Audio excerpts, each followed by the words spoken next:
When land and resources are up for grabs, the human population will always win. There's so many things that can go wrong. And when two species come into conflict, it becomes an emergency. I think we move everybody. This is a classical example of a human-wildlife conflict. Kenya's conservancies are fighting to preserve nature's wild spaces. We need to give them a really huge respect. Conservationists are sounding the alarm, but can they make the case that wildlife needs space to survive too?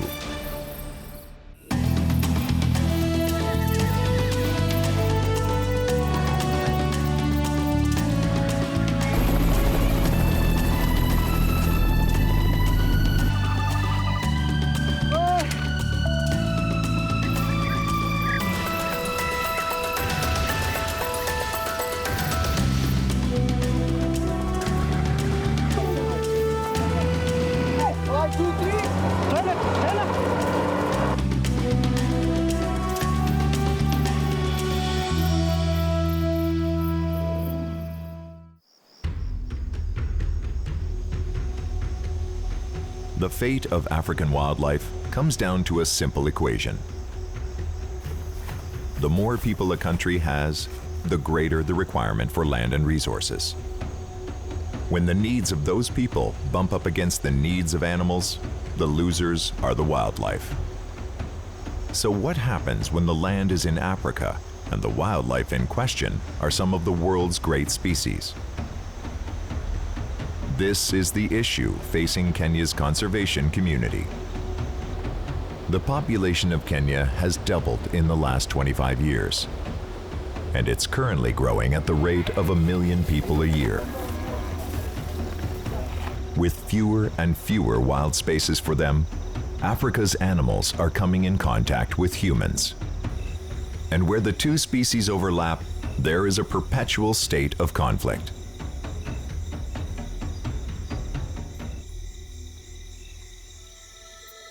In Kenya, when humans and wildlife come into conflict, the conservancies step in. Their goal is to protect the wildlife and reassure villagers that they are safe. Today, staff of Lewa Wildlife Conservancy has received a call from a nearby village. 296. A leopard that has been hanging out around the village attacked 3 people this morning. The attack was severe enough to send them to the hospital.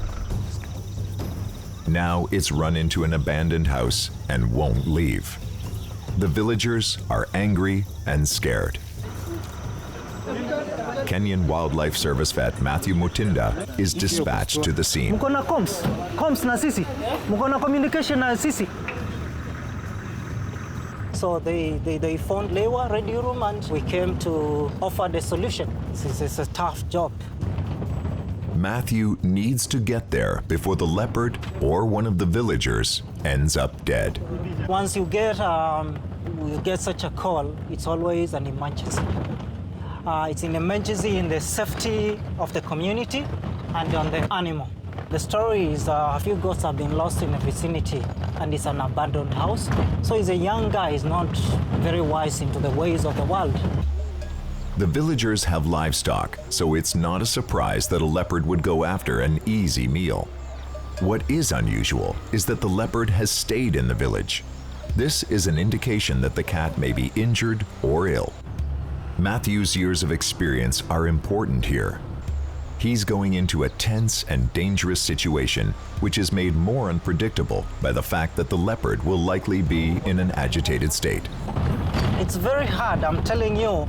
It's an animal in a confined place. The realistic thing is to stay far, observe, and make up a plan. As always, Lewa wants to solve this without killing the leopard. The plan will be to tranquilize and relocate the animal. That job will be handled by wildlife specialist Batian Craig. That's the house there. A crowd has been gathering since morning. But for the Lewa team, all these people are a major safety risk to the operation. You have so many things to balance. You've got to be careful. There's so many things that can go wrong. The animal can bolt out of where it's hiding and attack the people. The people can get impatient with the animal and try and attack it. Those are two of my greatest concerns. We have to really move fast.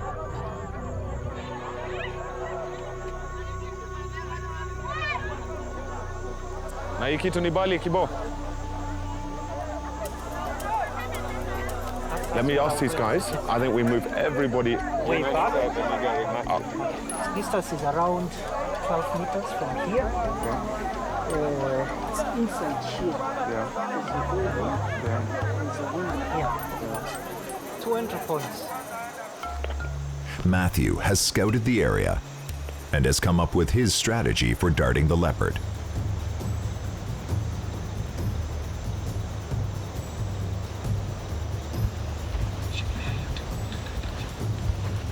Mathew prepares the tranquilizer.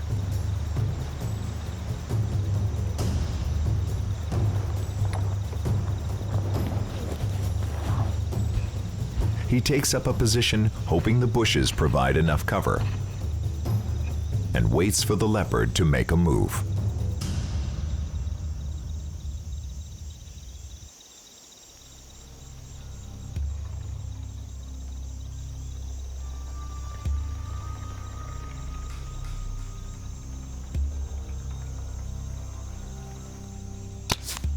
The shot is successful.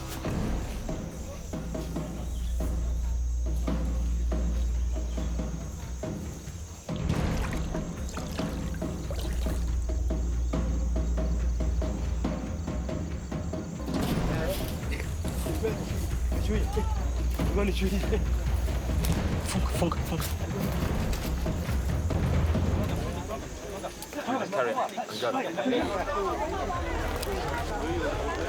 Undo the head. Batian will take the animal in his vehicle and drive deep into Lewa, far away from the village.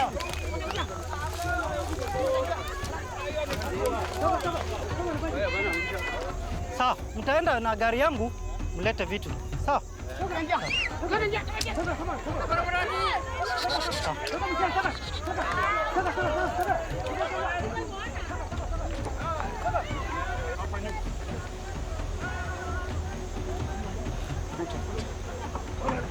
Mathew goes along to make sure the leopard doesn't wake up suddenly and attack.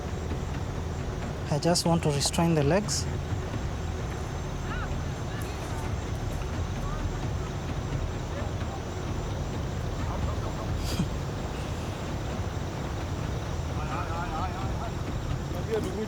The success in clearing out the leopard sends a powerful message.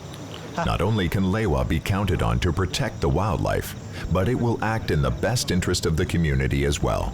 The plan is to keep him as central on Lewa as possible so that he won't find his way out into the community area and cause any more trouble. Okay. Martin.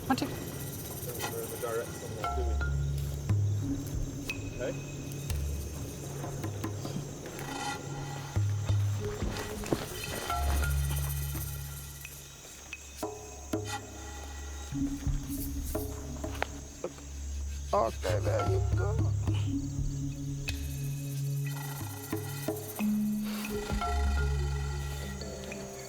Kidogo kando. Be careful, guys. While the leopard is immobilized, Mathew does a quick exam and takes blood samples. When you're there, the guy's breathing so well, but he looks young and fit. You can't see any injuries. The tail is good. The eyes, the ears. Hi. Let's go.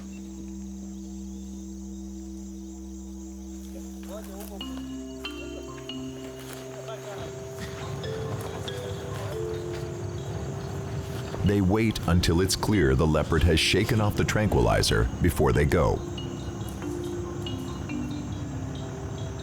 It may seem like a lot of work for the life of one leopard, But in Kenya's shrinking wild spaces, the life of every single animal is a precious resource.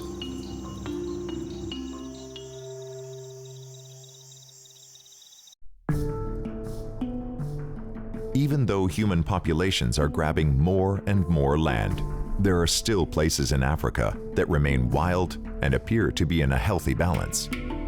The presence of these protected spaces is a sign that the governments are aware of the threat that our species poses to one of the great ecosystems on the planet.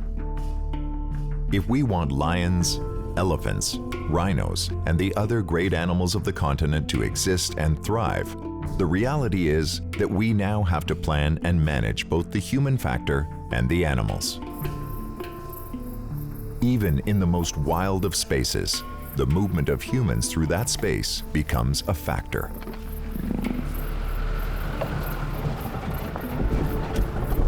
And the trails we leave make an impact on everything from mighty predators to those at the bottom of the food chain.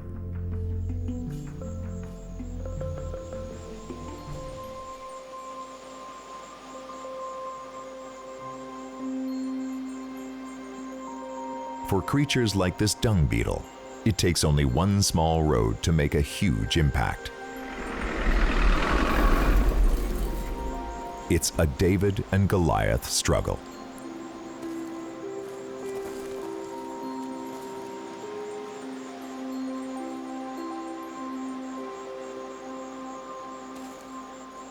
Finding space to exist undisturbed is an uphill battle.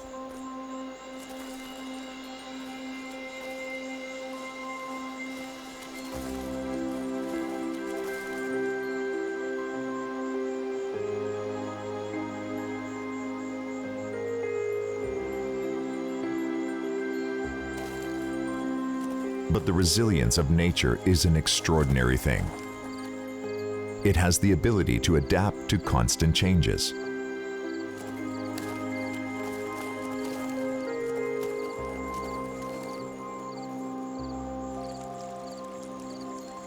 But those unable to adapt or change face a more uncertain fate. In a world where uncharted wilderness used to be the norm, now we need to look further and further to find a piece of nature untouched by human hands.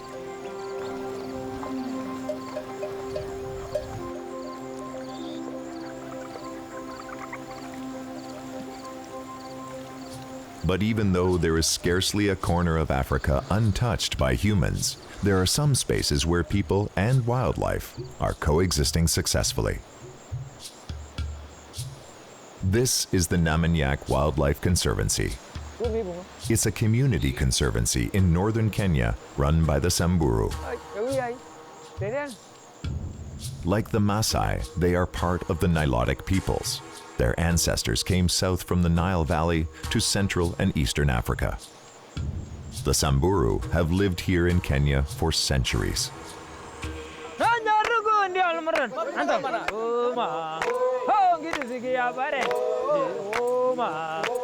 They have one foot in their traditional past and one foot in the modern world.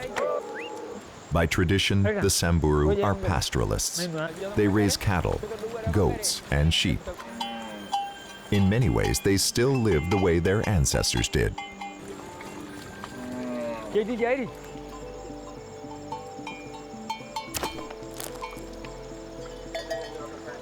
Collecting the blood of a living cow provides a traditional and highly sustainable food source.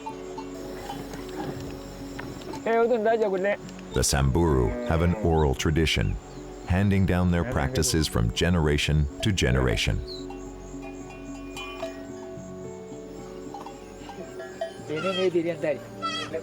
As crucial as their livestock are, their lifestyle also depends heavily on the surrounding natural world. The elders pass on centuries of wisdom to the younger generation. Samburu Chief Ripatan Loldekir is a repository of cultural wisdom and tradition.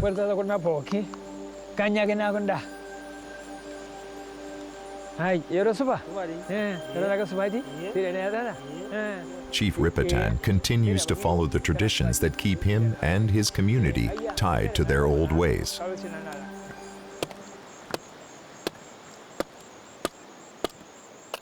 Today, he's preparing to take advantage of one of nature's smallest creatures in the most traditional and sustainable of ways.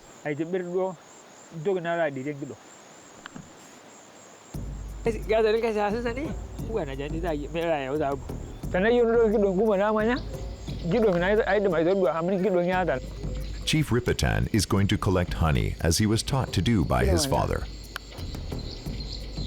and as he's been doing it himself for over half a century.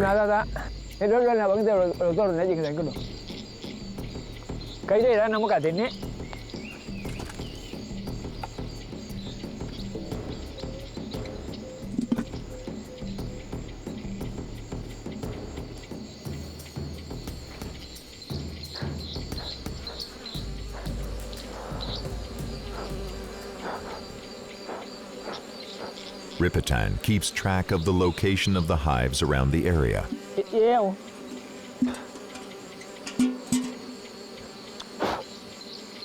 The next time he collects honey, he'll choose a different location so that his hive has time to recover.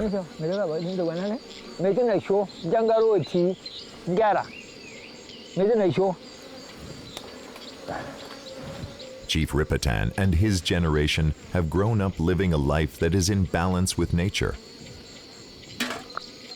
But time is catching up to the Samburu. They have become the managers of the Kenyan Wildlife Conservancy.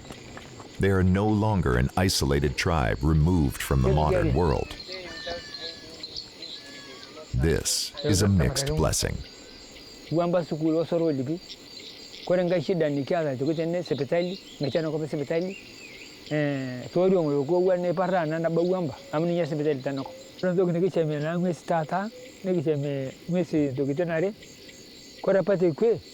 One goal of Lewa and the NRT is to encourage conservation and education without being too intrusive.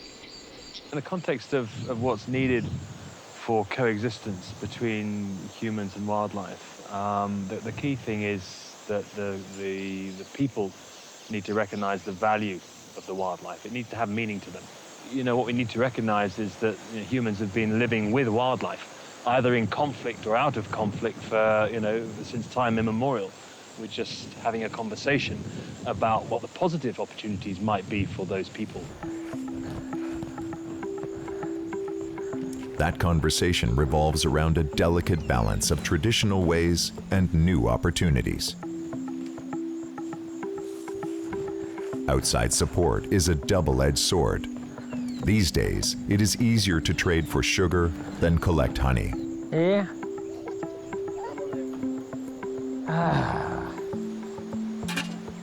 The elders are seeing less interest in traditional ways from the young people.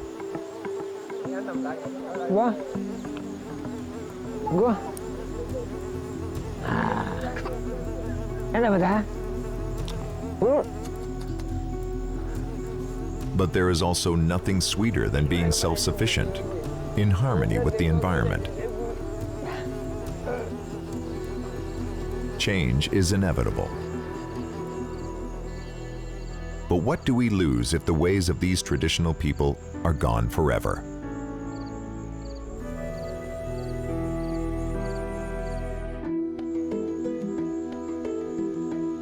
In Kenya, a growing human population is taking up land and resources at a rapid rate. This is knocking the environment out of balance and shrinking the space that wildlife has to live on. The ideal scenario would see humans coexisting with wildlife. But to many Africans, this is a purely utopian idea. The truth is that many of these animals are too dangerous and too destructive to human activities for coexistence to ever work. To understand the threat that Africans face from these wild animals, you only need to look at the lives of the Conservancy's rangers. The rangers, who are tasked with patrolling the Conservancy, live and work in the wild. In this environment, they have to play by nature's rules, and that means they live in constant danger.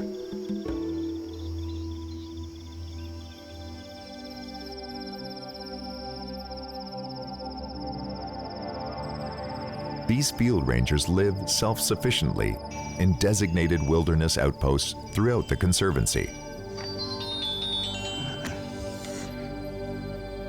They are away from their families for weeks in complete isolation.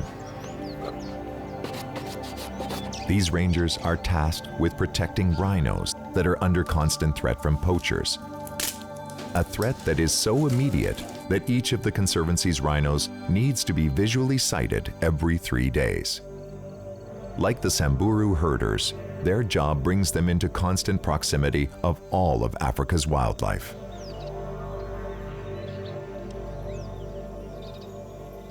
My name is Agustin Morillo, working at Lewa Wildlife Conservancy as a ranger. I've been doing this job for 5 years now. I am enjoying my work perfectly. It's a very good work. My favorite animal is a rhino. Surely I love rhinos. Lewa and his partner have not seen 3 of the animals in their care in 2 days. So today they are going to find them. We are going up the mountain. We are finding rhinos. And now we are ready to start our work, start our journey. This road helps us to see any crossing of buffaloes, rhinos, or anything else. In spite of the risks, these rangers don't carry guns, and that's by design. Buffalo max. This is a very dangerous animal that you have to keep him away from you because it's a very dangerous animal in the wild. So we don't know if there's something behind the bush. In the past, armed rangers would fire warning shots when confronted by an animal in the wild. But too often, instead of fleeing, the animals would charge and the ranger would have to shoot it. Or try to. A buffalo is a difficult animal to kill when it's charging, and often the ranger would wind up being injured. So the Conservancy adopted a centuries-old low-tech approach used by Samburu herders. The rangers throw a rock or a wooden club, and without the element of confrontation, the animal's natural instincts kick in and it flees. With their traditional method, the staff at Lewa figure that injuries to rangers by wildlife have dropped 80 to 90%. And it's okay, it's okay. You're just calm.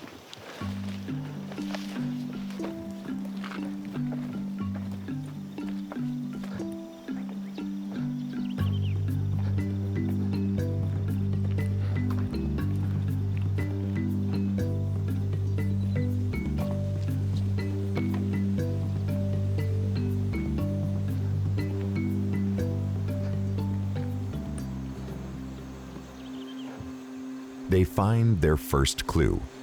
The footprint of the rhino, a black rhino. But is this print one of the animals they're looking for? This is the black rhino territory. From the top of the hill down to the fence line. There's no any movement here. So we are going up the hill to see whether we should see anything. The team needs to reach higher ground to survey the vast landscape.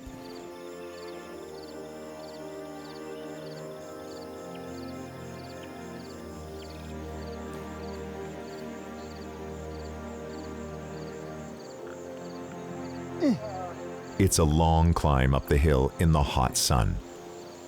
But so far, no luck. If they can't locate the rhinos, the situation will become critical, and the Conservancy will throw all their resources into finding the animals. They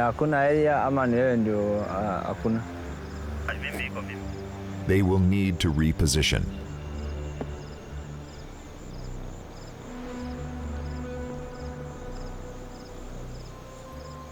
Tamara.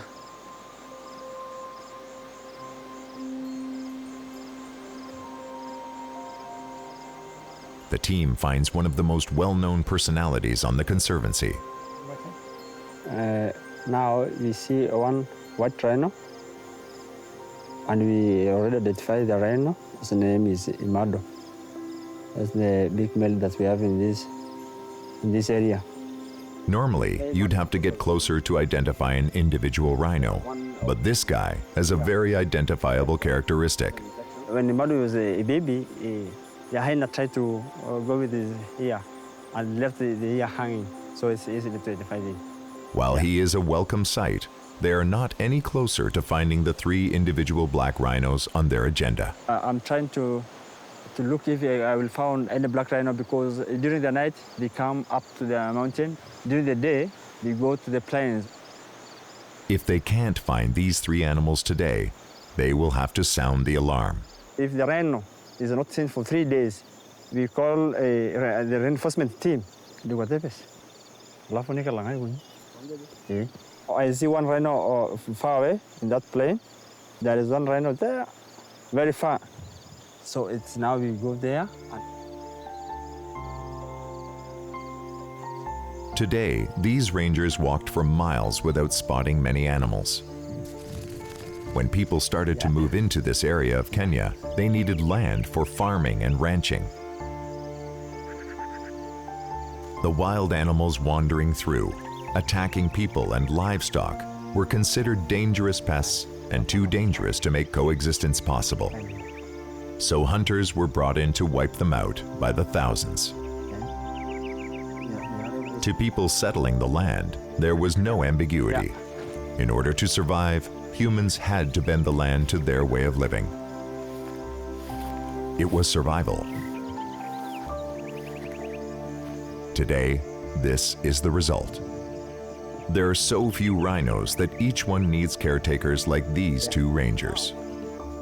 Because I saw rhinos and I want to identify them, first of all, I must go opposite of the wind. So the good way is to go like this.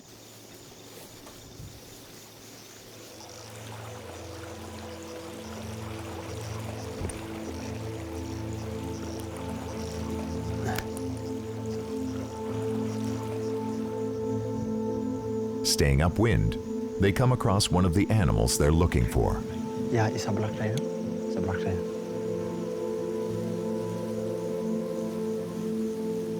Notches on the animal's ear help identify it quickly. I identify the ear notch. The left ear, we count 5 at the down.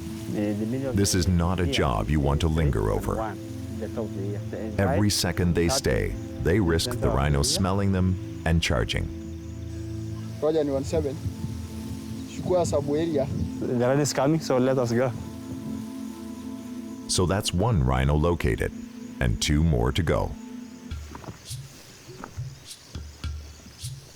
Time is now a factor. It's almost midday, and in the afternoon heat, the rhino tend to find some shade and sleep. That will make them even more difficult to find. The wind is running all directions. They smell us, they run away. The next 2 rhino on their list are a mother and her baby. Yeah. This pair could be the ones they're looking for, but they are too far away to identify. We are trying to approach the rhinos in front of us. Already we know they are black rhinos, but we don't know their names. A black rhino with a baby usually is very, very dangerous. Very dangerous. A black rhino with a baby is a very dangerous animal. Rhino have terrible eyesight, but they have excellent hearing and an acute sense of smell, and when threatened, they will charge. We approach in the opposite direction of the wind because of the smell. Anyone in their right mind would walk in the other direction. But it's the ranger's job to identify the rhino in their care, and their commitment is such that they won't leave until they identify this pair.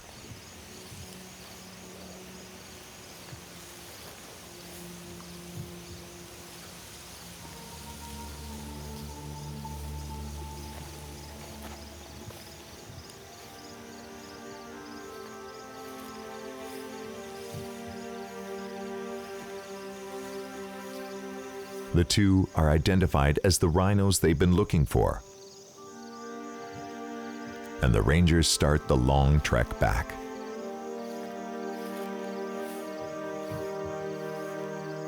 So the rhinos are there, quite fine.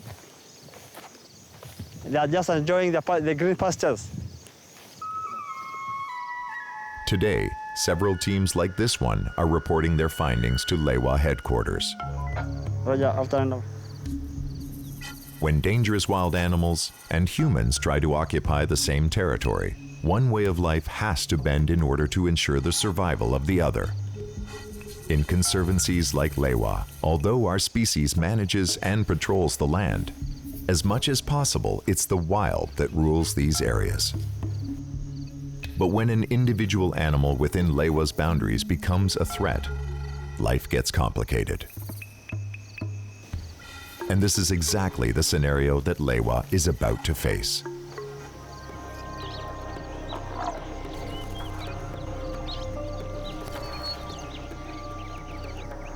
In the boundaries of the Lewa Wildlife Conservancy, wildlife roams as it would have before people moved in and took up huge tracts of land. The goal is to let the wild animals live undisturbed.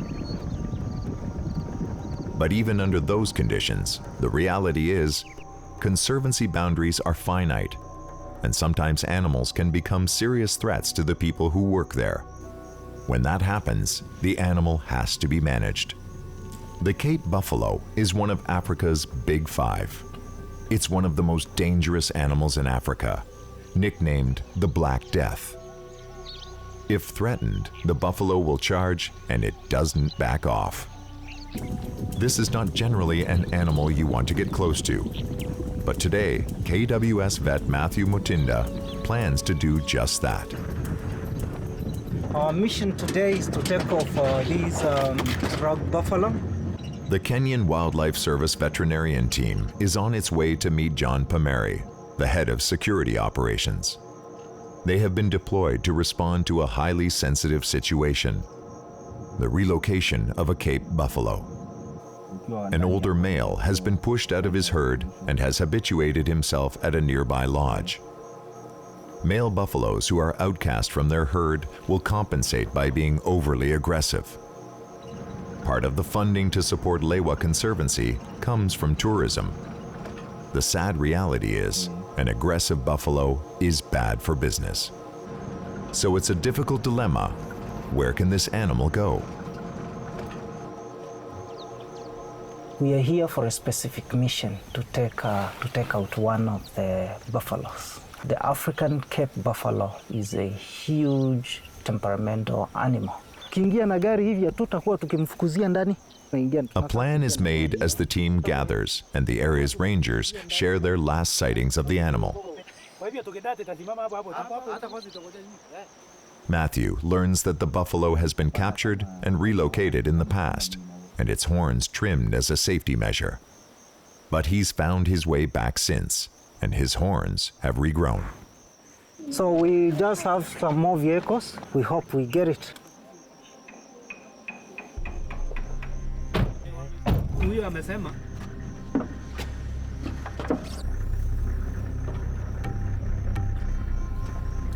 The search begins.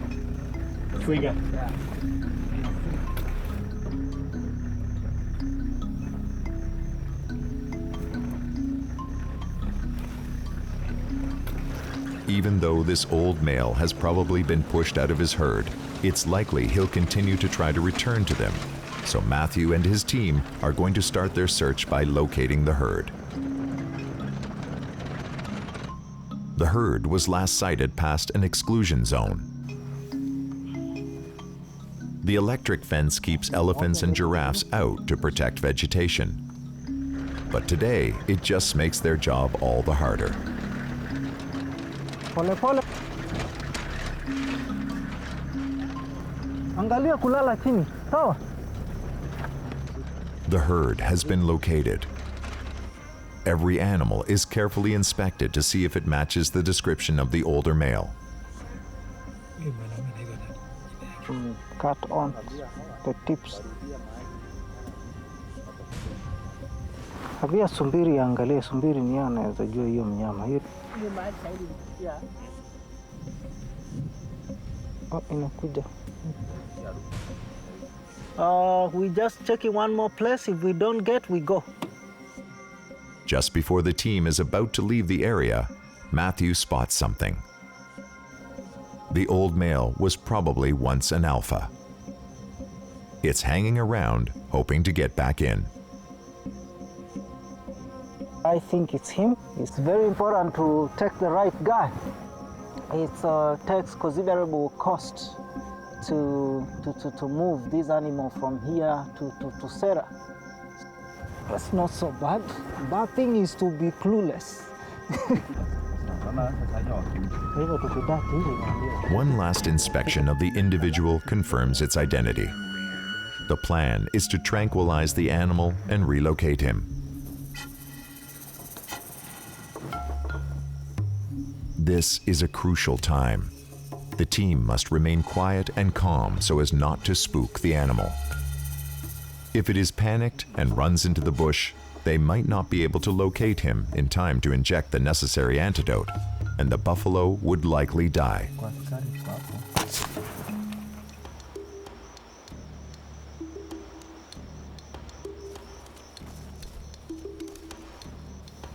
It must be kept in an open area where they can easily access him with a truck.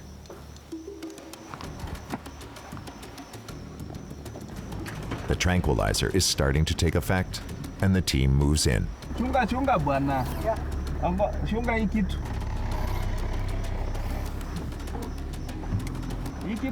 The clock is ticking. Every minute of unconsciousness puts stress on the animal and adds to the danger.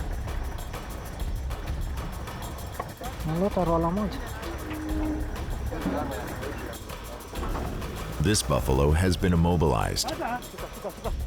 Unlike sedation, which makes the animal drowsy, this affects its muscular system and prevents it from moving. This animal is fully conscious.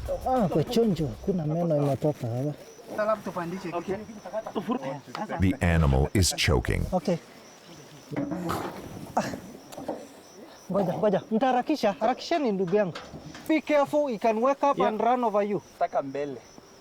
Getting a 1-ton mound of flesh up a ramp is hard, even with a team of people.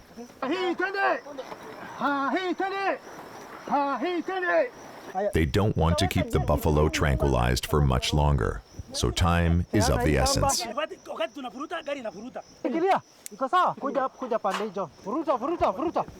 A pulley system is rigged to help pull the animal onto the truck.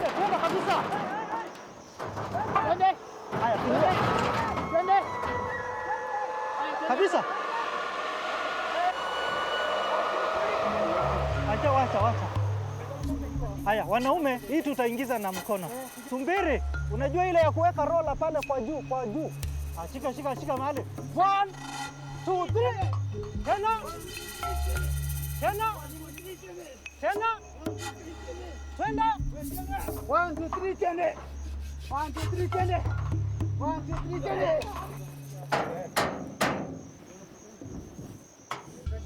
Mathew administers the antidote. We'll revive the guy. The buffalo will be awake for his 4-hour journey.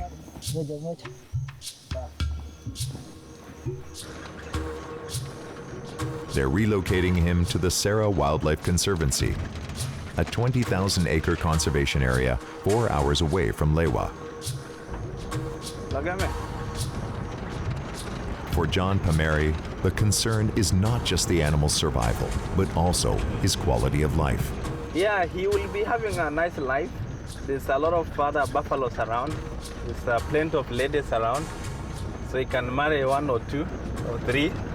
We need to understand that they are the first creatures to be in this land, not us. We are the second. So we need to give them a really huge respect. And we need really to give them a space. After they leave the highway, there's still a long way to negotiate through the bush. Because it's a huge sand valley, so we decided maybe this one will be better. The terrain here is sandy in places, and with such a heavy load, the wrong trail can lead to a breakdown and a dangerous delay. Sure enough, the sand here is too soft. It's all hands on deck.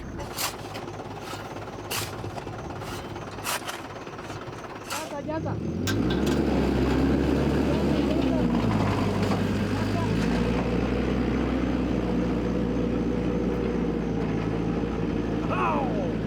bush tactics.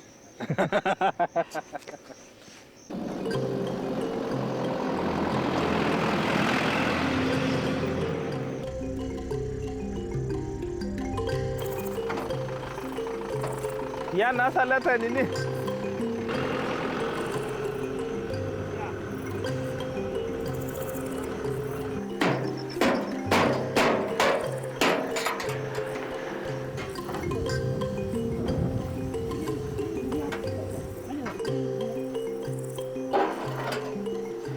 Nearly a dozen professionals have dedicated an entire day and countless resources to the well-being of a single common animal.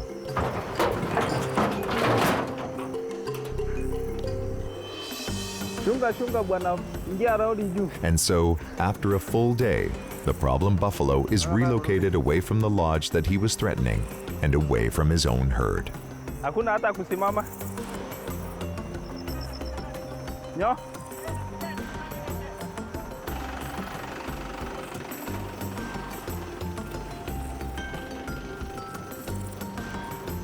Here at Sarah Conservancy, he'll have another chance at a dignified life.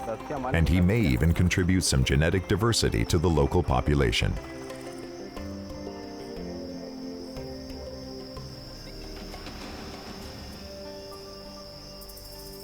It isn't just big game who are struggling to find their place in the world.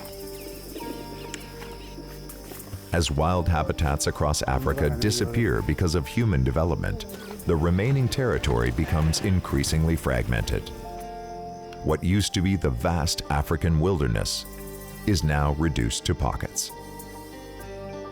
Species that roamed or ranged across the once African wilderness are now suddenly cut off from their family groups or others of their species.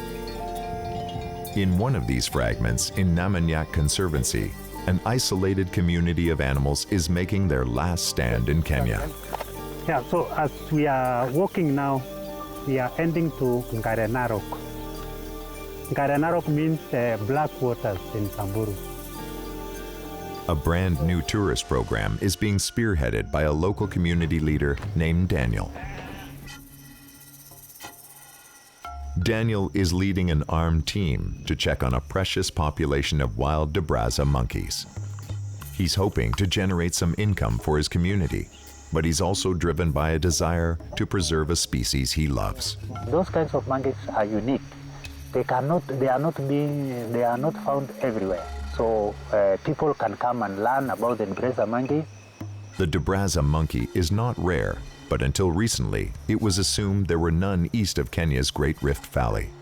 A recent survey discovered a population of about 250 in the remote Matthews Range.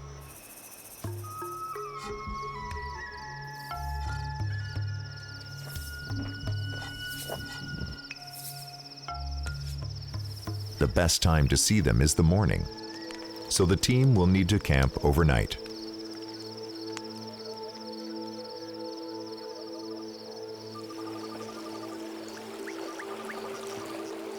Today is another morning. We woke up very early in the morning at around 5. And this is now our best time to go and see where the Diaries monkeys are. What is happening to the Diaries is a perfect example of what's happening to many species.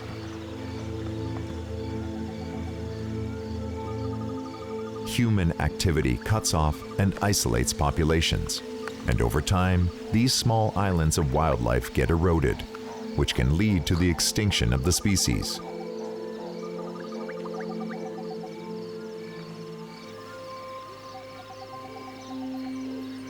This population of Diaries is new to conservation researchers, but to the locals, they're a familiar presence.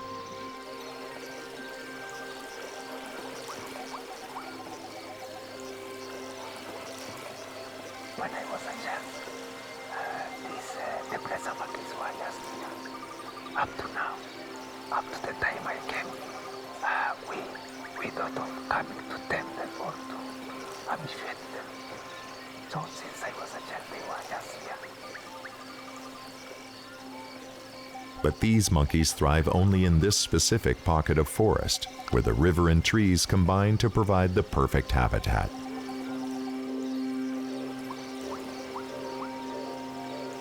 They eat the fruits of these trees, and also they sleep on top of those trees. But it is vital to their survival that this fragile habitat remain untouched.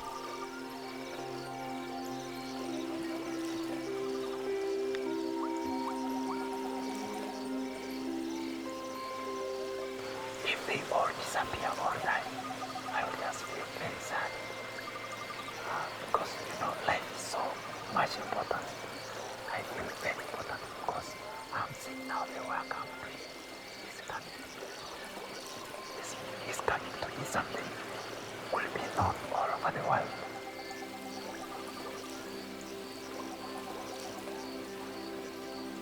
Turning a profit isn't enough to ensure a species' future. Humans need to understand that wildlife needs a space of its own, and without it, they don't have a shot at survival. This is why Daniel hopes this area will become a Dabraza sanctuary.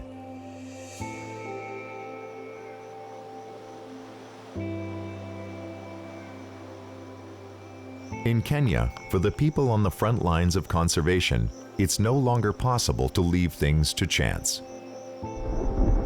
As the human population continues to grow, grabbing up land and reconfiguring what were once wild spaces, both wildlife and wild spaces need champions to fight for them. A part of Lewa's strategy for preserving wildlife is to convince people that there's an economic value to preserving it. It brings in tourist dollars to boost the economy. But what about the intrinsic value of wildlife? Back at Lewa, there is a meeting to negotiate grazing rights for the Samburu. If not properly managed, livestock can destroy an ecosystem and threaten the survival of other species.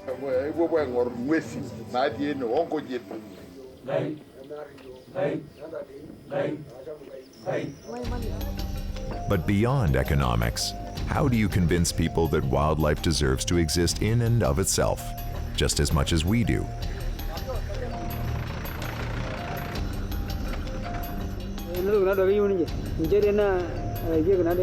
Sometimes the best way to change perception is to have people encounter wildlife firsthand.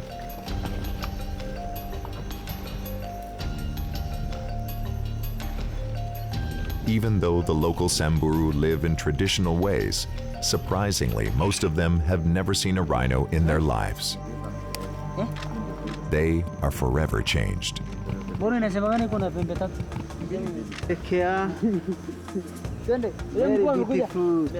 In Kenya, conservationists are working to build this kind of consciousness to ensure that wildlife has a place to survive. If the community conservancy model and concept can continue to be the success it's been for the last 20 years, then wildlife has a future in this country.